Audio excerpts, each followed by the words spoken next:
केरल के पत्रकार सिद्दीक कप्पन को लेकर उत्तर प्रदेश पुलिस ने कहा है कि वे जिम्मेदार पत्रकार नहीं हैं और सिर्फ मुसलमानों को भड़काने के लिए रिपोर्ट करते हैं। यूपी की स्पेशल टास्क फोर्स ने कप्पन के खिलाफ दायर हलफनामे में यह भी कहा कि वे वामपंथियों और माओवादियों के समर्थन में लिखते थे। केरल श्रमजीवी पत्रकार संघ यानी KUWJ ने जेल में बंद पत्रकार सिद्दीक कप्पन के विरुद्ध उत्तर प्रदेश पुलिस द्वारा दाखिल किए गए आरोप पत्र पर आश्चर्य प्रकट किया है, जिसमें दिल्ली के इस पत्रकार द्वारा दी गई खबरों और इंटरव्यूज को कथित रूप से शामिल किया गया है। KUWJ ने कहा कि उत्तर प्रदेश पुलिस की कार्रवाई कुछ नहीं बल्कि पत्रकारिता को अपराध मानना है। आपको बता दें कि सिद्दीक कप्पन को उनके साथी मसूद अहमद, मोहम्मद आलम और अतीकुर रहमान के साथ पिछले साल 5 अक्टूबर को यमुना एक्सप्रेसवे के रास्ते हाथरस जाते वक्त मांट टोल प्लाजा पर गिरफ्तार किया गया था। वे हाथरस में एक दलित लड़की के बलात्कार और हत्या के मामले को कवर करने जा रहे थे। इंडियन एक्सप्रेस के मुताबिक करीब 5000 पेज की चार्जशीट में जांच अधिकारी द्वारा 23 जनवरी 2021 को लिखित एक नोट का उल्लेख किया गया है, जिसमें कप्पन द्वारा मलयालम मीडिया हाउस के लिए लिखे गए 36 लेखों का सार पेश किया गया है। इसमें कोरोना महामारी के दौरान निजामुद्दीन मरकज में हुए जमावड़े, CAA विरोधी आंदोलन, दिल्ली दंगा, अयोध्या में राम मंदिर निर्माण और राजद्रोह के आरोप में गिरफ्तार शर्जील इमाम के खिलाफ चार्जशीट जैसे विषय शामिल हैं। इसमें से एक लेख जो कि अलीगढ़ मुस्लिम यूनिवर्सिटी में CAA विरोध प्रदर्शन के संबंध में लिखा गया था, इसको लेकर पुलिस ने कहा इसमें मुसलमानों को पीड़ितों के रूप में दर्शाया गया है, जिन्हें पुलिस ने पीटा था और पाकिस्तान जाने के लिए कहा था। इससे यह स्पष्ट होता है कि यह मुसलमानों को भड़काने के लिए लिखा गया था।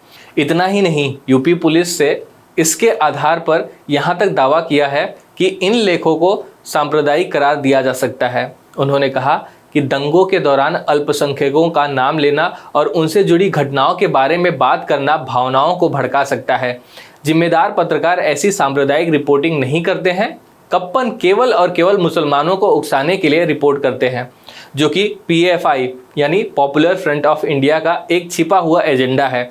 माओवादियों और वामपंथियों के प्रति सहानुभूति जताते हुए कुछ कहानियां लिखी गई हैं। कप्पन, PFI के सदस्य अतीकुर रहमान और मसूद अहमद तथा उनके ड्राइवर आलम को पिछले साल हाथरस जाते समय मथुरा में गिरफ्तार किया गया था।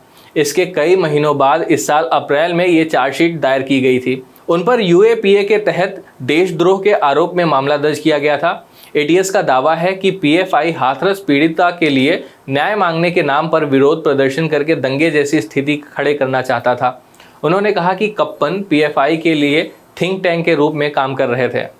पुलिस ने उन पर दिल्ली दंगों के दौरान खुफिया ब्यूरो यानी IB के अधिकारी अंकित शर्मा और हेड कांस्टेबल रतनलाल की मौत को छिपाने की कोशिश करने और निलंबित आप पार्षद ताहिर हुसैन की कथित भूमिका को कम करने का भी आरोप लगाया। जांच एजेंसी का यह भी आरोप है कि कप्पन ने अपने लेखन के माध्यम से प्रतिबंधित संगठन सिमी द्वारा किए गए आतंकवाद को नकारने की कोशिश की है। पुलिस ने 2 चश्मदीदों के बयान भी सौंपे हैं, जो दावा करते हैं कि कप्पन और रहमान हाथरस पीड़िता के शव का अंतिम संस्कार करने के एक दिन बाद प्रशासन के खिलाफ भीड़ को भड़काने की कोशिश कर रहे थे। हालांकि आरोपियों के वकील ने कहा कि वे उस समय संबंधित क्षेत्र में थे ही नहीं और घटना के 2 दिन बाद हाथरस जाते समय उन्हें गिरफ्तार किया गया था। वकील मधुवन दत्त ने कहा कि ये संदिग्ध चश्मदीदों के बयान हैं, क्योंकि आरोपी तो गांव तक पहुंच भी नहीं सके थे और रास्ते में ही उन्हें गिरफ्तार कर लिया गया था। मालूम हो कि कप्पन और 3 अन्य को उस समय गिरफ्तार किया गया था जब ये लोग हाथरस में युवती के साथ हुए सामूहिक बलात्कार और हत्या के मामले में उसके गांव जा रहे थे।